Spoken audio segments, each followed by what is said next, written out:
Baik, Assalamualaikum warahmatullahi wabarakatuh. Perkenalkan, nama saya Muhammad Fatkul Hadi dari kelas TP 4A dengan NRP 08200 4002. Di sini saya akan menjelaskan tentang hasil saya pengkodingan untuk ETS metode numerik praktek pada minggu 8. Ya, untuk pertama-tama mungkin bisa mengimport dari math-nya dengan cara terus import math, terus import panda SPD, lalu import SYS, lalu masukkan epsilonnya. Nah, untuk selanjutnya ini ada soal nomor 1 untuk fungsi trigonometri y sin x dan y cos x dapat direpresentasikan sebagai deret aljabar dan dihitung dengan komputer. Representasi deret kedua fungsi tersebut adalah sebagai berikut, yaitu cos x, ya, tertera di layar. Karena dikarenakan saya NRP 2, maka untuk soal NRP genap itu tentukan untuk hitung nilai y cos x menggunakan pendekatan mulai dari satu suku untuk n sama dengan 0, dua suku untuk n sama dengan 1, tiga suku untuk n sama dengan 2, dan seterusnya hingga error relatif pendekatan lebih kecil dari 2 kali epsilon mesin. Lalu tabelkan jumlah suku.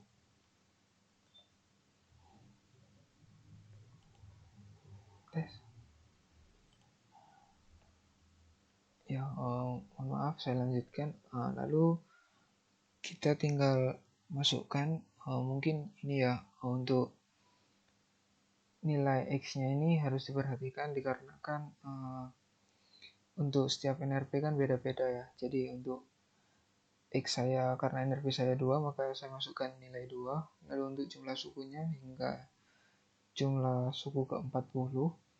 Lalu kita masukkan rumus seperti pada layar berikut.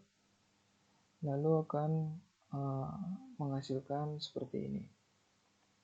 Nah, untuk nilai terendah dari nilai kosinusnya itu ada 0 hingga 2, seperti itu. Lalu kita lanjut untuk soal nomor 2. Untuk sebuah pipa gas alam cair sepanjang 5 meter dengan diameter luar 5 inci dilewatkan ke dalam propane vapor chamber dengan temperatur propan konstan 5 derajat Celcius. Temperatur dinding luar pipa gas alam berubah dari T-in min 160 derajat Celcius di sisi inlet menjadi T keluar atau T out sebanyak min NN derajat Celcius, di mana NN merupakan NRP kita di sisi outlet. Lalu untuk perubahan temperatur sepanjang pipa dalam satuan Kelvin dari inlet hingga outlet dapat dinyatakan dengan fungsi sebagai berikut, seperti fungsi yang ada di layar. Jika perpindahan panas dari uap propan ke pipa melalui konveksi sepanjang pipa dapat dinyatakan sebagai berikut. Lalu ini ada H, di mana nilai H-nya ada 2500 W M kuadrat kali K. Lalu tentukan nilai H dengan metode Simpson 1/3. Lalu untuk B dengan metode trapezoid. Lalu untuk C itu berdasarkan jumlah segmen yang memberi akurasi tertinggi, jelaskan metode yang lebih akurat.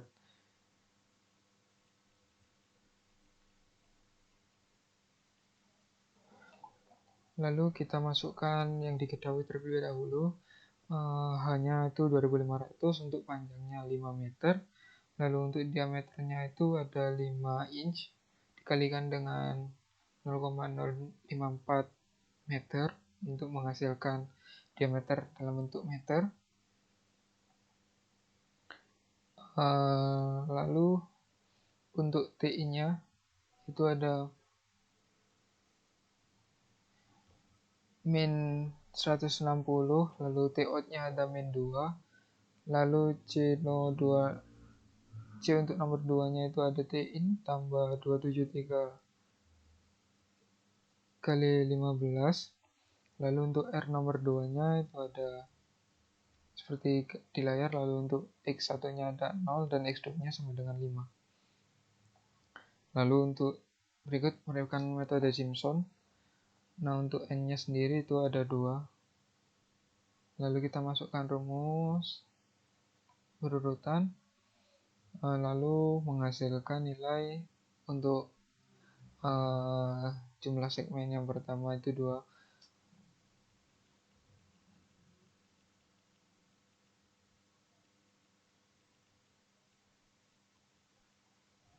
Lalu untuk jumlah segmen keempat itu ada galat Taylor-nya itu 1 dan 0,000344. Lalu untuk metode trapezoid, ini untuk n-nya sendiri itu ada 1.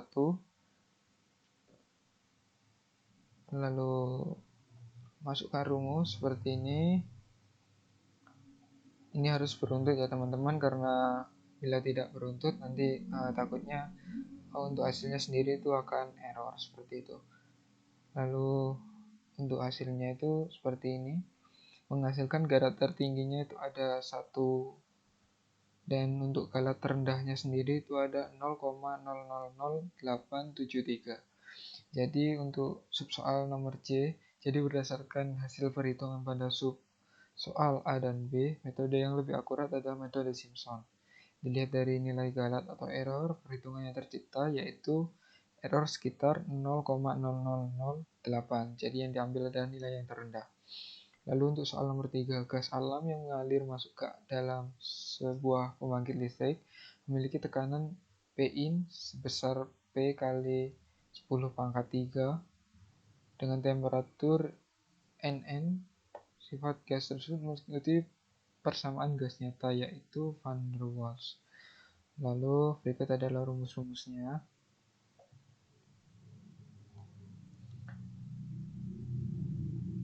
Nah,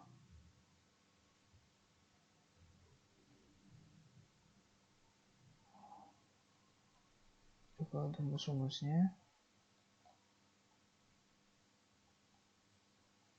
Nah, untuk nilai PI-nya sendiri sesuai yang ada di soal yang diberikan. Untuk nilai PP sendiri itu dicari dengan cara 10 plus 5 NN per 90. Lalu untuk TI-nya sendiri itu 20 NN per 90. Jadi PI saya setelah saya kalikan menghasilkan nilai 15,02. Lalu untuk TI-nya sendiri itu 20,022. Seperti itu. Lalu untuk soal pertama menggunakan metode Newton-Raphson, masukkan rumus seperti ini. Nah, akan menghasilkan nilai error tertinggi mencapai 7,7, 10 pangkat min 3, dan juga error terendahnya itu ada 1,77, 10 pangkat min 16. Seperti itu. Lalu untuk soal yang B dengan metode secant, masukkan rumus seperti ini, harus beruntut. Nah, itu akan menghasilkan error itu mencapai 7,4 kali 10 pangkat min 1 yang terbesar. Lalu untuk yang paling terkecil itu ada 1,77, 10 pangkat min 16. Nah, untuk jawaban dengan metode Newton-Raphson dan secant sama-sama membutuhkan 3 literasi. Jika ditinjau dari nilai galat atau error yang dihasilkan perhitungan, maka metode secant merupakan metode yang terbaik, yang menghasilkan nilai error atau galat mencapai 7,4 kali 10 pangkat min 1. Ya, itu tadi merupakan penjelasan saya terkait penugasan atau tugas saya pada ETS metode numerik minggu ke-8 atau ETS. Sekian dari saya. Wassalamualaikum warahmatullahi wabarakatuh.